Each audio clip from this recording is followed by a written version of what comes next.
기 1장 6절부터 14절의 말씀을 가지고 다시 새롭게 출발하려면 이라는 제목으로 하나님의 말씀을 같이 묵상합니다.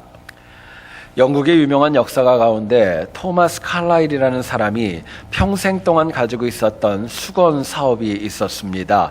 그것은 뭐냐면요, 프랑스 혁명사라고 하는 거대한 역작을 저술하는 것이었습니다. 이 책을 통하여서 유럽에 더 이상 피비린내 나는 전쟁의 역사가 되풀이되지 않기를 간절히 소망하였습니다.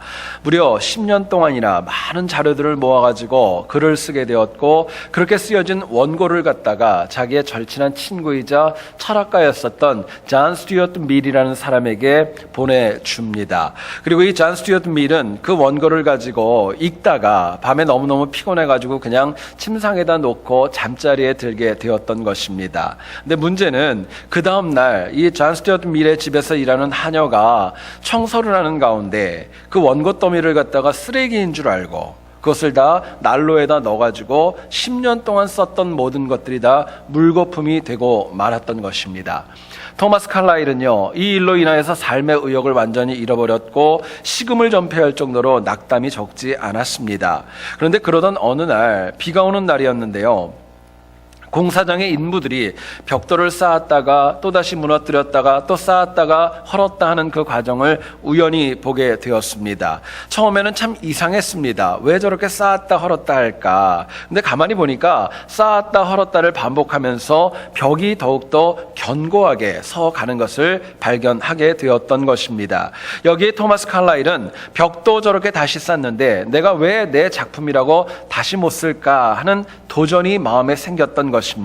결국 낙담과 좌절을 이기고 다시 글을 시작하였고 세계적인 역작이라고 할 수 있는 프랑스 혁명사를 저술하게 되었던 것입니다. 여러분, 우리 인생 가운데는 새로운 출발이 참 많이 필요할 때가 있습니다. 새로운 출발이 필요하다는 것은 그 이전에 이미 실패가 있었고 고난이 있었다는 것을 전제하고 있습니다. 특히 많은 공을 들이고 수고를 한 경우가 너무너무 많이 수고한 경우에는 새롭게 다시 시작하는 것이 더 어렵고 힘든 것이 자명한 이치입니다. 그런데요, 가만히 생각해 보면은 어려움과 낙담, 고난과 좌절이 문제가 아니라 사실은 그럼에도 불구하고 다시금 시작하려는 의지가 나에게 있는가, 이것이 더욱더 중요하고 중요한 도전입니다. 여러분, 우리가 힘든 일이 있고 어려움이 있는데 다시 일어나서 출발하지 못하는 이유가 있다면 그것은 상황이 어렵고 불가능하기 때문에 그런 거 아닙니다. 내 마음속에 그 일을 새롭게 시작하려는 의지가 너무나도 부족하기 때문에 그렇습니다. 저희들이 글을 쓸 때 보게 되면은요, 사용하는 그런 구호 가운데 그런 게 있죠. 마침표가 있고 또 쉼표가 있습니다. 마침표는요, 문장과 문단의 끝을 뜻할 때 마침표를 찍습니다. 쉼표는요, 아직 끝나지 않은 것입니다. 새로운 문단이 시작될 거나 새로운 사상이 시작되어질 때 쉼표를 찍고 뭔가의 글을 시작을 합니다. 여러분, 우리 인생의 마침표, 마지막 파이널 포인트는 내 자유로 찍는 것이 아니라 하나님께서 찍어주셔야 끝나는 것입니다. 결국 신앙인이 힘들어도 하나님께서 우리에게 마침표를 찍으시는 그 순간까지는요, 지속적으로 쉼표를 반복하면서 새로운 출발을 반복하고 또 반복하는 지혜가 저희들에게 너무나도 소중하고 필요한 것입니다. 여러분, 그럴 때 비로소 더 큰 은혜가 있기 때문에 그렇습니다. 오늘 본문을 보면 나오미라는 여인이 모압에서 남편을 잃었고 2명의 아들을 잃어버린 다음에 이민 초기보다 10년이 지났지만 더 힘들고 어렵고 곤고하게 되었습니다.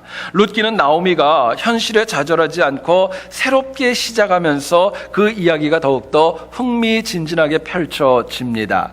본문은 나오미가 어떻게 모압의 삶을 정리하고 새롭게 출발했는지를 저희들에게 보여줍니다. 여러분, 오늘 본문을 통하여서 우리에게도 나오미와 같이 고난이 있고 아픔이 있고 또 넘어질 수밖에 없는 그런 현실이 있다 할지라도 어떻게 하면 새롭게 시작을 하고 어떻게 하면 새롭게 출발할 수 있을까, 본문이 주는 메시지를 같이 한번 나누어 보기를 소원합니다. 첫 번째로 생각할 것은요, 고난 가운데 다시 새롭게 출발을 하기 위해서는 세상의 속성, 자꾸 왔다 갔다 하는 세상의 속성에 관하여 우리가 바르게 알아야 됩니다. 세상을 믿을 수 없다는 것, 그거 아셔야 된다는 거예요. 오늘 보면 6절을 한번 보시기 원합니다. 그 여인이 모압 지방에서 여호와께서 자기 백성을 돌보시사 그들에게 양식을 주셨다함을 듣고 이에 두 며느리와 함께 일어나 모압 지방에서 돌아오려 하여 말씀합니다. 나오미는 누구한테 들었는지는 알 수 없습니다. 그러나 그 자기의 고향이었던 베들레헴 땅에 이제는 양식이 풍족하게 되었다는 소식을 듣게 되었고 귀향하려는 계획을 세우게 되었습니다. 여러분 아시는 대로 지난주에 저희들이 묵상을 했지만 10년 전에 베들레헴 땅은 굉장히 많은 흉년이 있었고 그렇기 때문에 모압 땅까지 이민을 오게 되었습니다. 그런데 이제는 상황이 바뀌어가지고 모압 땅보다 베들레헴 땅이 훨씬 더 좋아졌다는 것을 저희들에게 이야기합니다.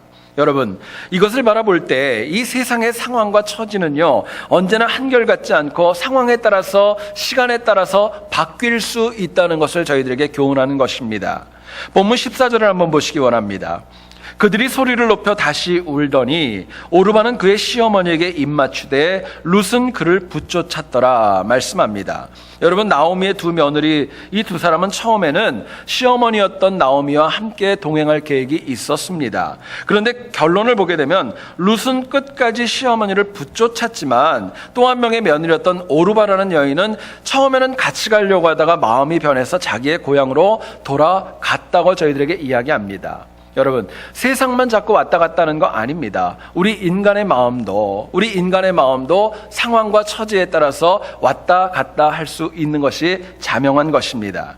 문제는 많은 사람들이 이처럼 세상과 사람이 바뀔 수 있음을 인정합니다. 그렇기 때문에 우리가 많이 쓰는 속담 가운데 그런 말이 있죠. 10년이면 뭐가 변한다고요?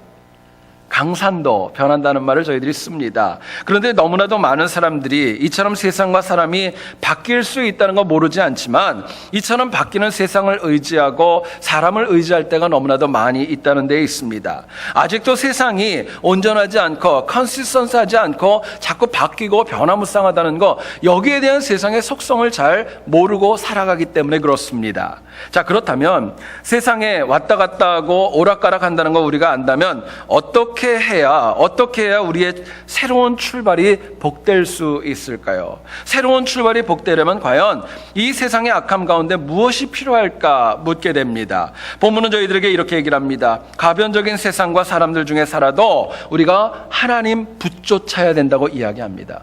하나님 붙잡고 살아가는 영혼은요 세상이 왔다 갔다 할다 할지라도 새로운 출발을 할 수 있는 기회는 언제나 새롭게 부여되어지기 때문에 그렇습니다. 본문 14절을 다시 한번 좀 보시죠.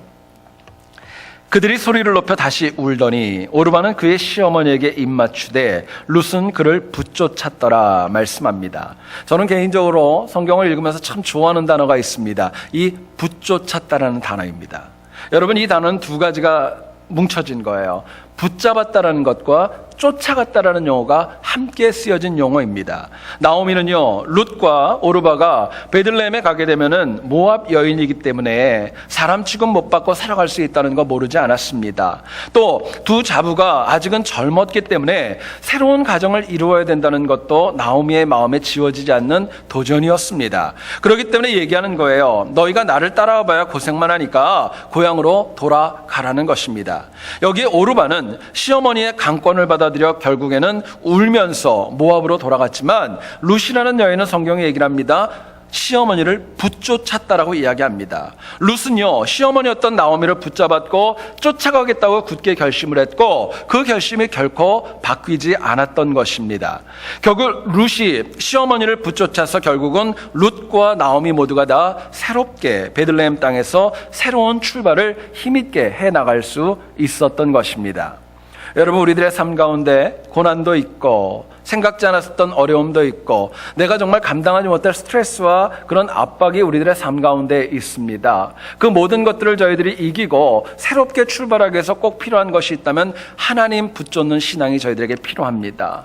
여러분 문제는 우리가 이것을 알고 여전히 새롭게 출발을 원하면서도 사람을 붙잡습니다. 세상을 붙잡는 거예요. 그런데 성경은 저희들에게 이렇게 얘기합니다. 히브리서 13장 8절에서 예수 그리스도는 어제나 오늘이나 영원토록 동일하시느니라 말씀합니다.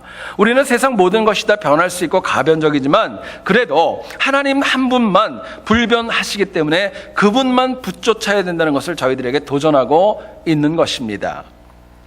저희들이 지난주에 부활절이었죠. 고린도전서 15장 6절을 보면 이런 말씀이 나옵니다. 500여 형제에게 일시에 보이셨나니. 사도 바울이 이야기합니다. 성경은 주님의 부활이 500명이 일시에 볼 정도로 확실하고 분명하게 있었던 진짜 리얼 팩트라는 것을 분명하게 저희들에게 말씀합니다. 500명은 역사상 가장 위대한 사건의 목격자였습니다. 하지만 그들 모두가 다 주님을 증거하고 쓰임받고 주님을 붙쫓았던 인생은 아니었습니다. 성경을 읽어보면 왜 그들이 주님을 붙쫓지 않았는가? 그 이유는 저희들이 알 수 없습니다. 반면에 성경은 이 500명하고 다르게는요, 지난주 저희들이 묵상을 했지만 120명은 다락방에서 기도하면서 하나님 앞에 부활의 증인으로 쓰임받게 됩니다. 여러분, 이들이 서로 다른 것 본 거 아닙니다. 부활하신 예수 그리스도, 그 동일하신 분을 보았음에도 불구하고 다른 이유가 있습니다. 120명은 부활 후에 간절히 기도하면서 살아계신 하나님을 붙쫓았던 것입니다. 그러나 이 익명의 500명, 이름도 알 수 없는 이 500명은 이들처럼, 이 120명처럼 간절하게 하나님을 붙쫓지 않았고, 그렇기 때문에 그 이름과 기록도 제대로 남아있지 않는 것입니다. 여러분, 신앙인이 하나님을 붙쫓는다는 거, 이거를 좀 더 구체적으로 말씀을 드리면 이런 것입니다. 하나님과의 거리가 멀어지지 않고 가까이 다가가는 거예요. 가까이 다가가는 것입니다. 다시 말씀을 드립니다. 붙잡고 쫓아간다는 것은요, 멀리 떨어진 관계 아닙니다. 가까이 있는 관계를 설명하는 단어입니다. 가장 중요한, 저희들의 새로운 출발을 하기 위해서 꼭 필요한 영성이 저희들에게 있다면 언제 어디서 무엇을 하든지 간에 하나님을 가까이에서 붙쫓아 살아가는 신앙이 저희들에게 필요한 것입니다. 여러분, 교회에 나오는 영혼들 가운데 하나님 붙잡고 살아가야 된다는 것 모르는 분은 아마 이 자리에 아무도 없을 겁니다. 결국 신앙인 가운데 신실한 영혼과 그렇지 못한 영혼의 결정적 차이가 있다면 하나님을 붙잡고 살아가는 신앙이 얼마나 지속적으로 유지되어지는가, 얼마나 유지되어지고 얼마나 한결같은가, 여기서 판가름이 나는 것입니다. 지난 2001년 한 청년이 미국의 메이저리그에서 성공하겠다는 신념 하나로 태평양을 건너왔습니다. 그리고 이제는 메이저리그 최고의 외야수가 되었고 연봉이 무려 7년 동안이나 1억 3천만 불이나 받는 천문학적인 연봉을 받는 선수로 우뚝 서게 되었습니다. 누군지 아실 거예요. 추신수 선수입니다. 여러분, 이 추신수 선수는요, 지금도 이 경기가 있을 때마다 가장 먼저 경기장을 찾고 가장 늦게 퇴근을 한다고 합니다. 실제로 경기 당일이 되게 되면은요, 경기가 있는 시간보다 무려 7시간을 일찍 와서 준비하고 예비하고 몸을 풀고 훈련을 한다는 거예요. 저녁 7시가 경기이면 정오부터 온다고 합니다. 오후 2시가 경기이면은요, 6시간 반 전인 오전에 새벽부터 나와가지고 경기를 준비하는 열정이 있다는 겁니다. 놀랍게도 이런 모습이 고액 연봉자가 되고 나서 이렇게 되었던 것이 아니라 2001년 처음부터 마이너리그에서 정말 눈물 젖은 빵을 먹을 때부터 그 습관이 몸에 배어져 있다는 겁니다. 물론 추신수 선수의 타고난 능력이 탁월하기 때문에 인정을 받고 천문학적인 연봉을 받는 거 가능한 것입니다. 그러나 이면을 보게 되면 그 영혼에게는 초심을 잃지 않았고요, 또 여전히 그 처음에 가지고 있었던 열정과 헌신이 지속되어졌기 때문에 그 영혼이 힘있고 능력있게 인정받는 것입니다. 결국 다시 출발하고 다시 시작하여서 하나님 주시는 승리와 온전한 능력을 경험하길 원한다면 주신 능력도 중요하지만 나에게 주신 자리 내가 얼마나 한결같이 끊임없이 지키고 있는가, 이것도 너무나도 중요한 도전이 아닐 수 없습니다. 여러분, 누군가의 신앙이 신실한가 아니면 마당만 밟는 신앙인인가, 이것을 어떻게 구분할 수 있을까요? 핵심은 딴 거 아닙니다. 처음에 가셨던 열정과 은혜를 얼마나 유지하고 얼마나 그것을 지속하는가, 여기로부터 알 수 있습니다. 처음에는 열정을 다해서 하나님 붙잡고 열심히 주어진 일을 헌신적으로 감당을 합니다. 그런데 시간이 지나면서 자기 핑계도 많아지고 자기 변명도 많아지고 붙잡는 거, 하나님 붙잡는 강도가 약해지고 맙니다. 나중에는 어디서 어떻게 새롭게 출발해야 될지는 모를 정도로 깊은 영적인 수렁에 빠져 있으면서 모든 것이 잘하고 있다고 착각하는 경우들이 우리 주변에는 너무나도 많이 있다는 데 어려움이 있습니다. 여러분, 우리는 너무나도 자주 하나님을 붙잡는 것, 내 스스로 결정을 하려고 합니다. 많은 분들이 그렇게 하더라고요. 어떤 일은 이거는 하나님에게 물어야 될 일이고 이 일은 내가 감당할 수 있다고 구분 짓는 경우들이 참 많이 있습니다. 그런데요, 한결같이 하나님을 붙잡기 원한다면 주어진 모든 일에 하나님께 묻고 의탁하는 결단이 필요합니다. 작고 크고 중요한 거 아닙니다. 소중하고 그렇지 않건 이건 중요한 거 아닙니다. 마치 다윗처럼 항상 하나님께 묻고 붙잡는 영혼만이 새로운 출발과 승리로 하나님 주시는 은혜를 누릴 수 있기 때문에 그렇습니다. 여러분, 하나님 붙잡으면은요, 좌절과 고난이 결코 오래가지 않습니다. 하나님 붙잡는 영혼은요, 새로운 출발이 열리게 되는 것입니다. 내가 여는 거 아닙니다. 하나님이 열어주시는 거예요. 사람을 붙이십니다. 시간을 열어주시고요, 방법을 열어주시는 것입니다. 세상 어느 누구도 고난과 어려움에 오랜 기간 동안 함몰되어 있는 거, 그런 거 원하는 사람 아무도 없을 겁니다. 그렇다면 바로 지금부터라도, 나부터라도 하나님 가까이 붙잡는 결단 시작하셔야 됩니다. 그렇다면 때로는 실패가 있고 실수가 있다 할지라도 아직 늦지 않았기에 다시 출발할 수 있기 때문에 그렇습니다. 여러분, 우리가 좀 어려움이 있고 아픔이 있다 할지라도 반드시 하나님 가까이 붙잡음으로 새로운 출발을 통해 날마다 승리하는 우리 모두 될 수 있기를 주님의 이름으로 축원드립니다. 두 번째로 생각할 것은요, 고난에서 저희들이 새롭게 출발하려면요, 혼자가 아니라 동역할 줄 알아야 됩니다. 내 주변에 있는 영혼들과 함께 동역할 때 비로소 새로운 출발이 훨씬 더 힘있고 능력 있어지는 것입니다. 나오미는요, 베들레헴 지역에서는 굉장히 이름 있는 유지였었습니다. 그러나 모압 생활 10년 만에 가지고 있는 모든 것들을 다 잃어버리고 고난과 어려운 주름만 얼굴에 남게 되었습니다. 남편을 잃었고요, 결혼할 만큼 장성했던 두 아들을 잃어버리게 되었습니다. 그러나 참 감사하고도 다행스러운 것이 있다면 나오미에게는 두 명의 복되고 귀한 며느리가 있었다는 데에 있습니다. 말씀을 묵상하면서 원어를 찾아보고 또 다시 읽어보면서 이 룻과 오르바가 모압 여인이었지만 참 시어머니에게 잘한 모습이 참 귀하다 생각을 참 많이 하게 되었습니다. 그 중에서 오늘 보면 10절을 한번 보시죠. 나오미에게 이르되 아니니이다. 우리는 어머니와 함께 어머니의 백성에게로 돌아가겠나이다 말씀합니다. 여러분, 이것은 무슨 얘기냐? 나오미가 두 명의 며느리에게 고향인 모압에서 새로운 삶을 좀 시작해라고 그들을 고향으로 돌아가라고 등을 떠밀었을 때 이 두 명의 며느리가 그렇지 않겠다고 같이 가겠다고 결단하는 내용이 본문 10절의 내용입니다. 근데요, 여러분, 본문 10절에서 우리가 좀 주목해야 될 단어가 있습니다. 뭐가 있냐면요, 돌아가겠나이다 라는 단어입니다.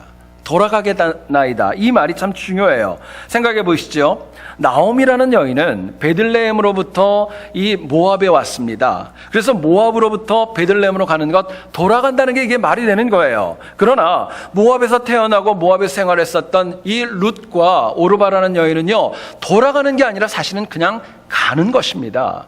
그럼에도 불구하고 이 두 여인이 시어머니에게, 우리도 어머니의 백성에게로 돌아가겠다고 이야기를 하고 고백합니다. 이유가 있습니다. 그만큼 시어머니와 함께 하겠다는 결단이 강하고 굳게 되어졌기 때문이었습니다. 결국 나오미는요, 다 잃어버렸어요. 그럼에도 불구하고 신실하고 사려 깊은 며느리 둘을 얻게 되었던 것입니다. 그럼에도 불구하고 그들에게 중요한 도전이 있었다면 나오미와 룻과 오르바, 이 세 명의 여인은 남편이 모두 사망을 했기 때문에 새로운 출발이 그 선상에 그들은 서 있었던 것입니다. 이에 세 명의 이 여인들, 시어머니와 며느리 둘은요, 서로 동역하면서 새로운 출발을 아름답게 준비하는 모습을 저희들에게 보여주고 있는 것입니다.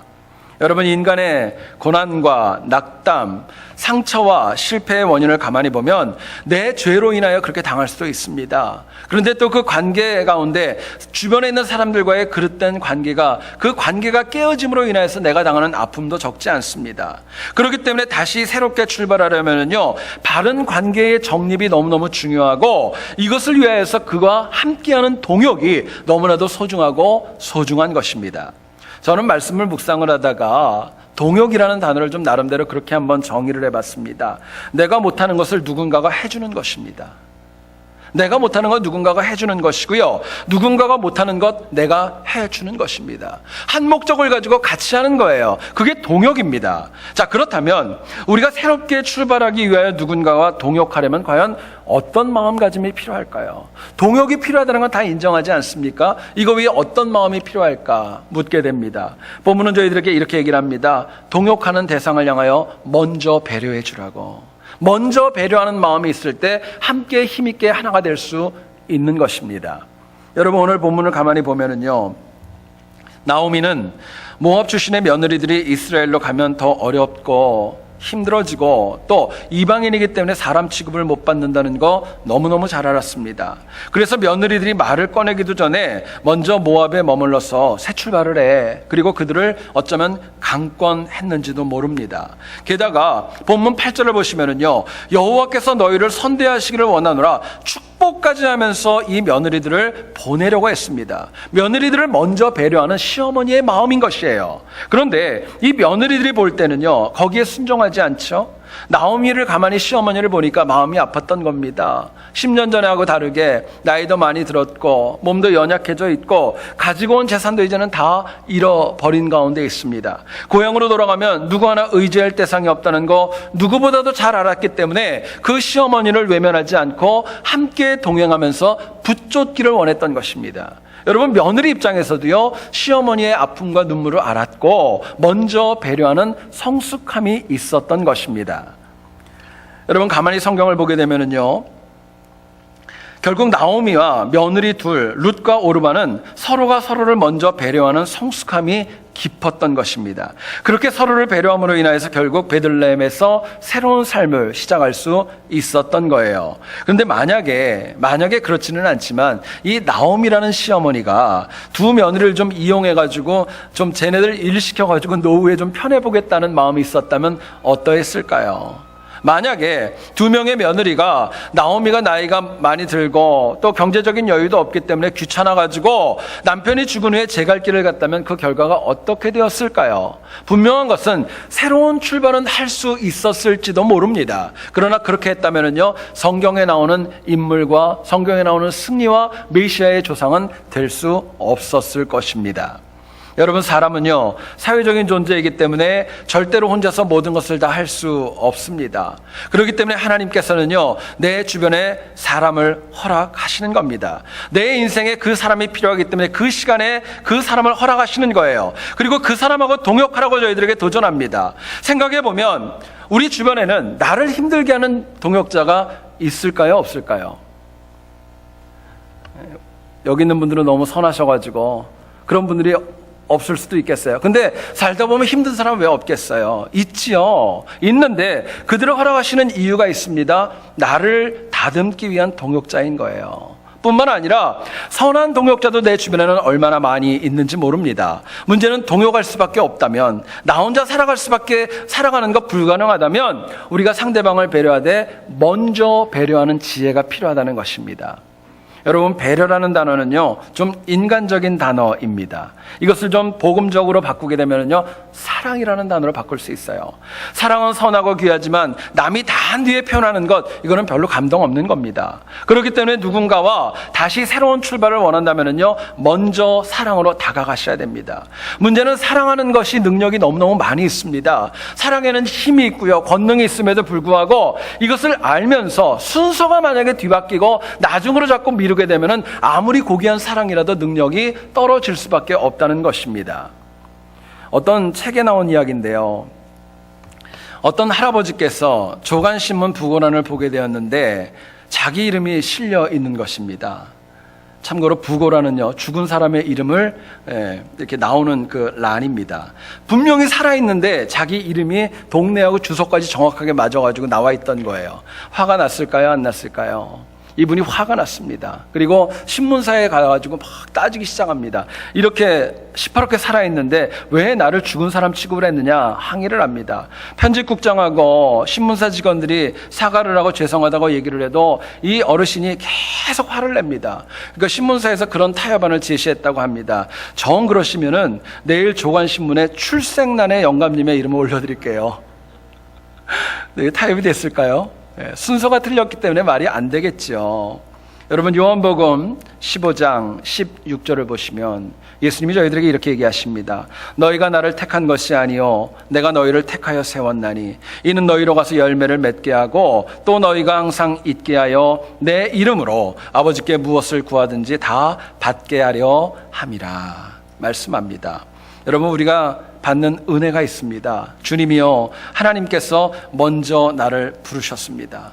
그리고 그분이 나에게 먼저 다가오셔서 내 손을 먼저 잡아주셨어요. 주님께서 먼저 다가오심 때문에 내 인생 가운데 끝나지 않고 새로운 출발이 가능한 것입니다. 기회가 주어지는 것입니다. 여러분 오늘날 인간관계가 깨지고 교회가 힘들고 어려워지는 이유가 있다면 먼저 사랑하지 않고 먼저 배려하지 않기 때문에 그렇습니다.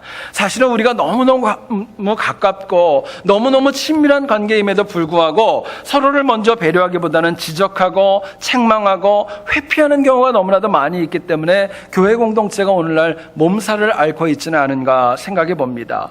여러분 실제로 먼저 배려하기 시작하면은요 아무리 어려운 일이 있다 할지라도요 함께 동역하면은요 못할 일이 없는 거예요. 하나님 주시는 은혜가 있기 때문에 그렇습니다. 그러나 매번 타인을 먼저 넘어뜨리고 지적하기 시작하면은요 그 악순환은 나중에는 감당을 할 수 없을 만큼 커지는 것입니다.